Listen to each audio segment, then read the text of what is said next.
നമസ്കാരം, എല്ലാവർക്കും സിമിസ് കിച്ചണിലേക്ക് സ്വാഗതം. നമ്മൾ ചെയ്യാൻ പോകുന്നത് ബീഫ് ഫ്രൈ കബാബാണ്.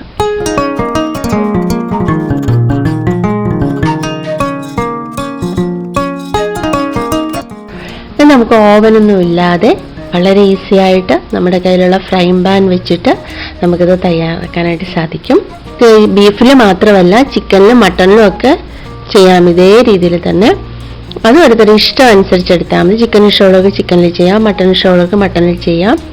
ഇത് വളരെ രുചികരമായ ഒരു കബാബാണ്, അല്ലെങ്കിൽ ടിക്കയാണ്. ഈസി ആയിട്ട് നമുക്ക് തയ്യാറാക്കിയെടുക്കാം. ഓവനിലൊക്കെ വെച്ചിട്ടാകുമ്പോൾ എല്ലാവർക്കും വലിയ പാഴാണ്, കരിഞ്ഞു പോകുക, അങ്ങനെയൊക്കെയുള്ള ഒരു പേടി കാണും. ഇത് അങ്ങനെയൊന്നും വേണ്ട. നമുക്ക് റെസ്റ്റോറൻറ്റ് സ്റ്റൈലിൽ ശരിക്കും അതേ സ്റ്റൈലിൽ തന്നെ നമുക്ക് ഈ ഫ്രൈ പാനിൽ ഈസി ആയിട്ട് നമുക്ക് തയ്യാറാക്കി എടുക്കാം എന്നുള്ളതാണ് ഇതിൻ്റെ പ്രത്യേകത.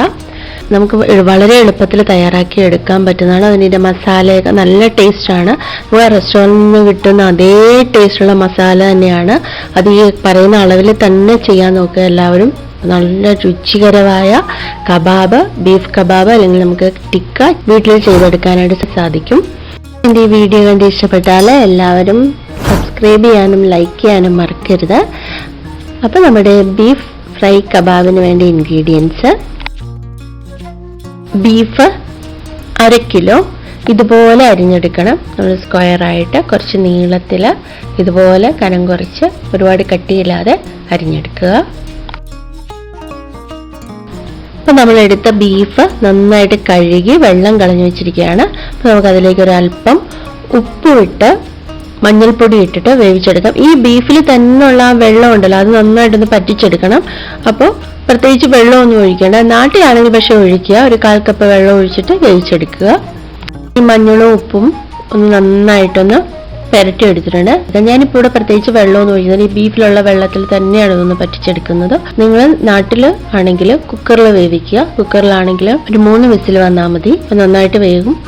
വെള്ളം സാധാരണയാണ് വേവിക്കുന്നതെങ്കിൽ 1/4 കപ്പ് വെള്ളം ഒഴിച്ചിട്ട് വേവിക്കുക. ബീഫ് നന്നായിട്ട് വെന്തിട്ടുണ്ട്, വെള്ളമൊക്കെ പറ്റിച്ചെടുത്തിട്ടുണ്ട്. അപ്പോൾ ഇവിടെ നിന്ന് തണുക്കട്ടെ. തണുത്തതിന് ശേഷം നമുക്കതിൽ മസാല പുരട്ടിയെടുക്കണം. അപ്പോൾ ഞാൻ ഇതുപോലെ ഒരു 5 വെളുത്തുള്ളി എടുത്തിട്ടുണ്ട്. ഇത് വലിയ വെളുത്തുള്ളിയാണ്. നിങ്ങളുടെ കയ്യിൽ ചെറിയ വെളുത്തുള്ളി ആണെങ്കിൽ ഒരു 12 എണ്ണം എടുക്കുക.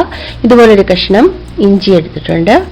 നമുക്ക് ഈ ഒരു സവാള എടുത്തിരിക്കുന്നത് 4 മുറിക്കുക. മുറിച്ചിട്ട് ഇതുപോലുള്ള കഷ്ണമായിട്ട് എടുക്കുക. ഡൈസ് ചെയ്തെടുക്കുക. ഇങ്ങനെ എടുക്കുക, മുറിച്ചെടുക്കുക. ഓരോ അല്ലിയും അടർത്തി എടുക്കണം. ഒരു ക്യാപ്സിക്കം എടുക്കുക. അതിനുള്ള അരിയൊക്കെ ഉണ്ടെങ്കിൽ അതൊക്കെ മാറ്റിയിട്ട് എടുക്കണം.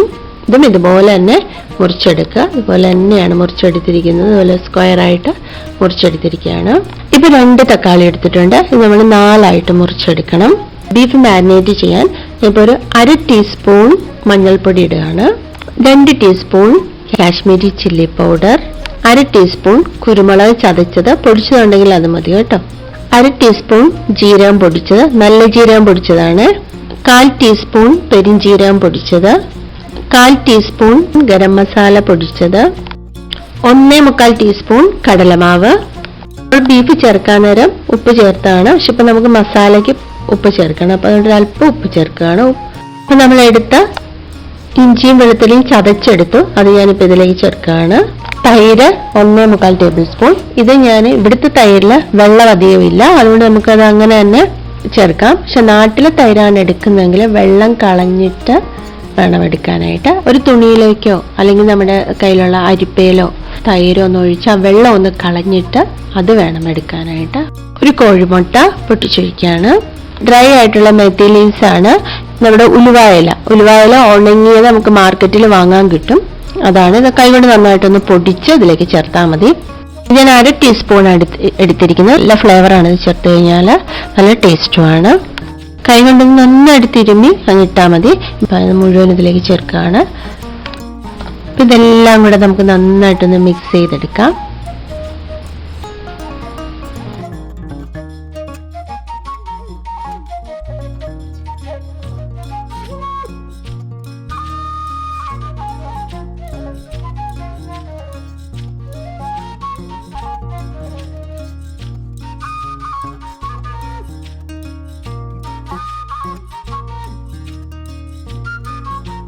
നമ്മളെടുത്ത മസാല എല്ലാം കൂടി ഇതുപോലെ നന്നായിട്ട് മിക്സ് ചെയ്തെടുത്തിട്ടുണ്ട്. ഇപ്പം നമ്മൾ നേരത്തെ വേവിച്ചെടുത്ത ബീഫ് അതൊന്ന് വെള്ളം വറ്റിച്ചെടുത്താണ്. അപ്പോൾ അത് നന്നായിട്ട് തണുത്തിട്ടുണ്ട്. അപ്പം നമുക്കിതിലേക്ക് ചേർക്കാം, ഈ മസാലയ്ക്ക് ചേർത്ത് നന്നായിട്ടൊന്ന് പുരട്ടിയെടുക്കാം.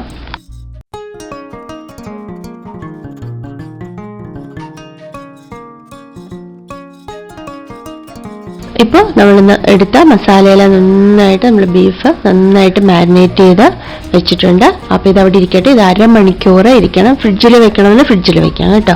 തലേദിവസം തയ്യാറാക്കി വെച്ചാലും നല്ലതാണ് കേട്ടോ. ഇപ്പം നമുക്ക് എന്തെങ്കിലും ഫംഗ്ഷനൊക്കെ വരികയാണെങ്കിൽ തലേദിവസം തയ്യാറാക്കി ഫ്രിഡ്ജിൽ വെക്കുക, ഇങ്ങനെ മാരിനേറ്റ് ചെയ്ത് വെക്കുക. അപ്പോൾ ഇപ്പം ഇങ്ങനെ അരമണിക്കൂർ വെക്കുകയാണ്. ഒരു പാൻ വെച്ചു. ഇപ്പോൾ പാൻ നന്നായിട്ട് ചൂടായിട്ടുണ്ട്. നിങ്ങൾക്ക് ഇഷ്ടമുള്ള ഓയിൽ ഉപയോഗിക്കാം കേട്ടോ. അപ്പം ഞാനിപ്പോൾ ഇവിടെ വെളിച്ചെണ്ണയാണ് ഉപയോഗിക്കുന്നത്. വെജിറ്റബിൾ ഓയിൽ വേണം, അത് ഉപയോഗിക്കാം. കടുകെണ്ണയുടെ ടേസ്റ്റ് ഇഷ്ടമുള്ളവർക്ക് അത് ഉപയോഗിക്കാം. വളരെ കുറച്ച് എണ്ണ മതി കേട്ടോ. നമ്മൾ ഈ കബാബ് അല്ലെ ടിക്കയൊക്കെ തയ്യാറാക്കുമ്പോൾ പാൻ നന്നായിട്ട് ചൂടായിരിക്കണം. മാരിനേറ്റ് ചെയ്ത ബീഫ് അരമണിക്കൂറായിട്ടുണ്ട്. അപ്പം നമുക്കിനി കബാബ് തയ്യാറാക്കാം. അപ്പോൾ ഇതുപോലെ എടുക്കുന്ന ഈ സ്ക്യൂവർ ഒരു 15 മിനിറ്റ് തൊട്ട് 20 മിനിറ്റ് വരെ വെള്ളത്തിൽ ഇടണം. തണുത്ത വെള്ളത്തിൽ ഇട്ട് വെക്കുക. ഇപ്പം ഞാൻ അങ്ങനെ ഇട്ട് വെച്ചാണ്. അപ്പം നമ്മൾ ആ ഫ്രൈ ചെയ്യുമ്പോൾ ആ വുഡിൻ്റെ കളർ പോവാതെ തന്നെ നിൽക്കും. നമ്മൾ മാരിനേറ്റ് ചെയ്ത് വെച്ച ബീഫ് നമുക്ക് ഈ സ്ക്യൂവറിലേക്ക് കോർത്തെടുക്കാം. ഇപ്പം നമ്മൾ അരിഞ്ഞു വെച്ച തക്കാളി ആദ്യമാണ്. നിങ്ങളുടെ ഇഷ്ടം അനുസരിച്ച് നിങ്ങൾക്ക് ചെയ്യാം കേട്ടോ. അപ്പം ഞാനിപ്പോൾ ഒരു തക്കാളിയുടെ ഒരു പീസ് ഇതുപോലെ അരിഞ്ഞെടുത്താണ്. അത് ഞാനിതിലേക്ക് കോർക്കുകയാണ്. അപ്പം ഇനിയിപ്പോൾ അടുത്ത് നമ്മളൊരു ബീഫിൻ്റെ പീസ്, നമ്മൾ മാരിനേറ്റ് ചെയ്ത ബീഫിൻ്റെ ഒരു പീസ് കൂടെ നമ്മളിതിലേക്ക് സ്ക്യൂവറിലേക്ക് വെക്കുകയാണ്. അപ്പം നമ്മൾ അരിഞ്ഞു വെച്ച സവാളയുടെ ഒരു പീസ്, അതുപോലെ തന്നെ ക്യാപ്സിക്കം. ഇനി നമുക്ക് വീണ്ടും ഒരു ബീഫിൻ്റെ ഒരു പീസ്, വീണ്ടും അതുപോലെ തന്നെ ക്യാപ്സിക്കം, സവാളയും.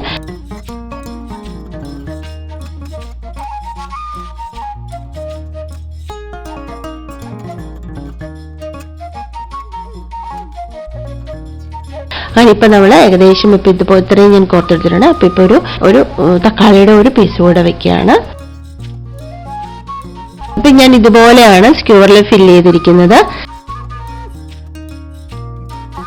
ഫ്രൈ പാൻ ചൂടായിട്ടുണ്ട്. അപ്പം നമുക്കതിലേക്കൊന്ന് ഇത് നന്നായിട്ട് നമുക്ക് ഫ്രൈ ചെയ്തെടുക്കാം. ഇപ്പം നമ്മൾ അടുത്ത ഒരെണ്ണം കൂടെ ഞാൻ ഇതുപോലെ തന്നെ സ്ക്യൂവറിൽ ചെയ്തെടുക്കുകയാണ്. നമുക്കിത് എത്ര വേണമെങ്കിലും ഇങ്ങനെ സ്ക്യൂവറിൽ തയ്യാറാക്കി എടുക്കാം കേട്ടോ. സ്ക്യൂവറിൽ മാത്രം ഞാൻ അല്ലാതെയും കൂടെ ഇപ്പോൾ ഫ്രൈ ചെയ്ത് കാണിക്കുന്നത്. അതും നല്ലതാണ്, അതും വളരെ ഈസിയാണ്. ചിലർക്ക് ഈ സ്ക്യൂവറിലൊക്കെ ചെയ്യാനായിട്ട് മടിയായിരിക്കും വീട്ടമ്മമാർക്ക്. അപ്പോൾ ഈ സാധനം നമ്മൾ ഫ്രൈ പാനിൽ ചെയ്തെടുത്താലും അതും നല്ല ടേസ്റ്റാണ്.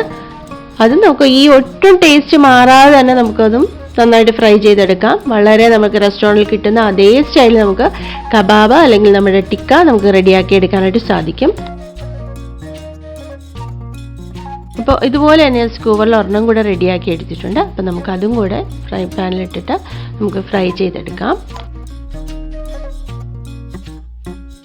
ഇപ്പം നമ്മളിത് വെച്ച് കഴിഞ്ഞാൽ ശ്രദ്ധിക്കേണ്ട ഒരു കാര്യം, ഇത് ആദ്യം ഹൈ ഫ്ലെയിമിൽ ഒരു 5 മിനിറ്റ് വെക്കുക. വെച്ചതിന് ശേഷം ഫ്ലെയിം മീഡിയം ഫ്ലെയിമിലേക്ക് കൊണ്ടുവന്നതിന് ശേഷം ആ ഭാഗം അങ്ങനെ ഇരിക്കട്ടെ, അത് നമ്മൾ പിന്നെ തിരിച്ചു കൊടുക്കുക. അങ്ങനെ ഓരോ ഭാഗവും നമ്മൾ ഇതുപോലെ തന്നെ ഓരോ ഭാഗവും തിരിച്ച് നന്നായിട്ട് മുരിച്ചെടുക്കുക. ഒട്ടും പാടില്ല.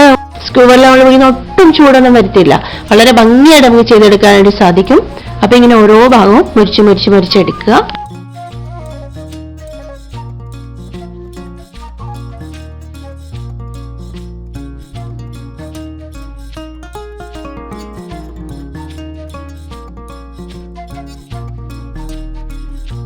ഓരോ ഭാഗം മുരിച്ചെടുക്കുക. വളരെ ടേസ്റ്റി ആയിട്ടുള്ളൊരു വിഭവമാണ്, വളരെ ഹെൽത്തിയുമാണ്, വളരെ ഈസി ആയിട്ട് തയ്യാറാക്കി എടുക്കാൻ പറ്റിയതാണ്. അപ്പോൾ ഇപ്പം നമ്മുടെ കബാബ് റെഡി ആയിട്ടുണ്ട്, നമ്മുടെ ടിക്ക റെഡി ആയിട്ടുണ്ട്, ബീഫ് ഫ്രൈ കബാബ് റെഡി ആയിട്ടുണ്ട്. അപ്പോൾ ഇനി നമുക്ക് ബാക്കി നമ്മൾ മസാല പുരട്ടി വെച്ചിരിക്കുന്ന കൂടെ നമുക്ക് ബാക്കിയുള്ള ഒരല്പം എണ്ണയാണ് നമ്മൾ ഒഴിച്ചത്. അതിൻ്റെ ബാക്കി നമുക്ക് ഇതും കൂടെ ഒന്ന് ഫ്രൈ ചെയ്തെടുക്കാം. അപ്പോൾ ഇങ്ങനെയും നമുക്ക് കബാബ് തയ്യാറാക്കിയെടുക്കാം.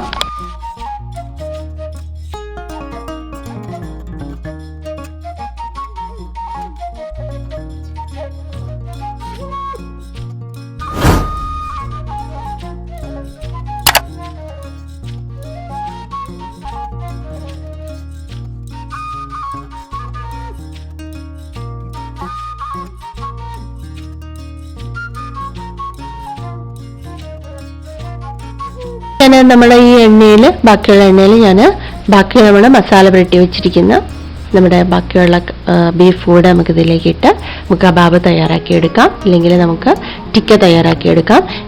നന്നായിട്ട് മൊരിഞ്ഞു കഴിയുമ്പോൾ നമുക്ക് തിരിച്ചിട്ട് കൊടുക്കാം. നന്നായിട്ട് പൊരിയണം. അപ്പം ഇതും അതുപോലെ തന്നെ ആദ്യം ഒന്ന് നമ്മൾ ഹൈ ഫ്ലെയിമിൽ വെക്കുക. ഒരു 2-3 മിനിറ്റ് വെച്ചതിന് ശേഷം മീഡിയം ഫ്ലെയിമിലേക്ക് കൊണ്ടുവരിക. അപ്പോൾ ആ ഫ്ലെയിം എപ്പോഴും ആ ഒരു ലെവല് കൺട്രോൾ ചെയ്ത് വേണം പോകാനായിട്ട്. അപ്പോഴേ നല്ല ഭംഗിയായിട്ട് കിട്ടത്തുള്ളൂ. ആ കറക്റ്റ് പരുവത്തിൽ നമുക്ക് കിട്ടത്തുള്ളൂ. നല്ല മൊരിഞ്ഞ് നല്ല ഭംഗിയായിട്ട് കിട്ടത്തുള്ളൂ. അപ്പോൾ അത് മാത്രം ഒന്ന് ശ്രദ്ധിക്കണം. നമ്മുടെ കബാബ് റെഡി ആയിട്ടുണ്ട്. ഇപ്പം നല്ല മൊരിഞ്ഞ് നല്ല ഫ്ലേവറാണ് വരുന്നത്. നല്ല റെസ്റ്റോറൻറ്റിൽ നിന്നൊക്കെ നമ്മൾ വാങ്ങിക്കുന്ന ആ ഒരു മണമൊക്കെ ഇല്ല, അത് തന്നെയാണ് കറക്റ്റ്. അതേ മസാല തന്നെയാണിത്. വളരെ ടേസ്റ്റി ആയിട്ടുള്ള മസാലയാണ്.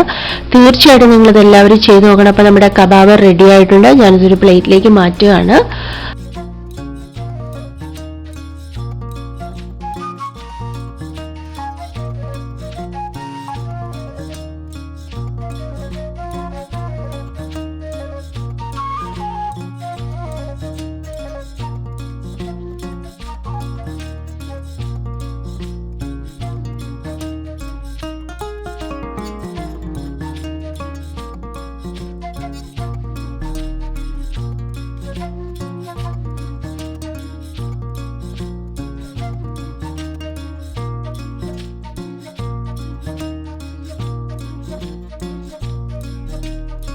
അപ്പൊ ബാക്കിയുള്ള വെജിറ്റബിൾസ് ഇപ്പൊ നമ്മൾ കുറച്ച് ക്യാപ്സിക്കവും സവാളയും ഒക്കെ ഇതുപോലെ തന്നെ അരിഞ്ഞെടുത്തിട്ടുണ്ടല്ലോ. അപ്പൊ അത് നമ്മൾ ഈ ഫ്രൈ പാനിലിട്ട് അധികം എണ്ണ ഒഴിക്കാതെ അതും ഇതുപോലെ തന്നെ ഫ്രൈ ചെയ്തെടുക്കുക. കൂടുതൽ എണ്ണ ഒഴിക്കാതെ ഫ്രൈ ചെയ്തെടുക്കണം. അതാണ് ഇതിന്റെ ടേസ്റ്റ്. നമ്മുടെ വെജിറ്റബിളും എല്ലാം, അതായത് സവാളയും തക്കാളിയും ക്യാപ്സിക്കവും ഒക്കെ ഞാൻ ഇതുപോലെ ഫ്രൈ ചെയ്തെടുത്തിട്ടുണ്ട്. നിങ്ങൾക്ക് കാണാം, അധികം എണ്ണയൊന്നും ചേർക്കാതെയാണ് ഫ്രൈ ചെയ്തെടുക്കുന്നത്. അപ്പം നമ്മുടെ രുചികരമായ ബീഫ് ഫ്രൈ കബാബ് റെഡി ആയിട്ടുണ്ട്. തീർച്ചയായിട്ടും ഇതെല്ലാവരും ചെയ്തു നോക്കണം. വളരെ രുചികരമായ ഡിഷാണ്. നമുക്ക് നെയ്ച്ചോറിൻ്റെ കൂടെയും പൊറോട്ടയുടെ കൂടെയും നാനിൻ്റെ കൂടെയൊക്കെ കഴിക്കാൻ പറ്റിയതാണ് നമ്മുടെ ഈ കബാബ്. വളരെ ടേസ്റ്റി ആയിട്ടുള്ളൊരു ഫുഡാണ്. തീർച്ചയായിട്ടും ഇതെല്ലാവരും ചെയ്തു നോക്കണം. അപ്പം ഞാൻ 2 രീതിയിലും ഇത് കാണിച്ചിട്ടുണ്ട്. കാര്യം ഈ സ്ക്യൂറൊക്കെ വെച്ചിട്ട് ചെയ്യാനാകുമ്പോൾ ചിലർക്ക് മടിയാണ്. അപ്പോൾ അവർക്ക് നേരെ തന്നെ ഫ്രൈ പാനിലിട്ട് വളരെ മനോഹരമായിട്ട് നമുക്ക് നമ്മുടെ ഈ കബാബ്, ബീഫ് ഫ്രൈ കബാബ് അല്ലെങ്കിൽ ടിക്ക റെഡിയാക്കി എടുക്കാൻ സാധിക്കും. നിങ്ങൾക്ക് ഇഷ്ടമുള്ള മീറ്റ് സെലക്ട് ചെയ്യാം. മട്ടണോ ചിക്കനോ ആണ് ഇഷ്ടമുള്ളവർക്ക് അത് സെലക്ട് ചെയ്യാം. ഇതേ മസാലയിൽ ചെയ്താൽ മതി. വളരെ രുചികരമായിട്ട് നമുക്ക് തയ്യാറാക്കിയെടുക്കാം. അപ്പോൾ തീർച്ചയായിട്ടും ഇതെല്ലാവരും ചെയ്ത് നോക്കുക. അപ്പം നല്ല റെസിപ്പി ആയിട്ട് നമുക്ക് വീണ്ടും കാണാം. അതുവരെ ബൈ.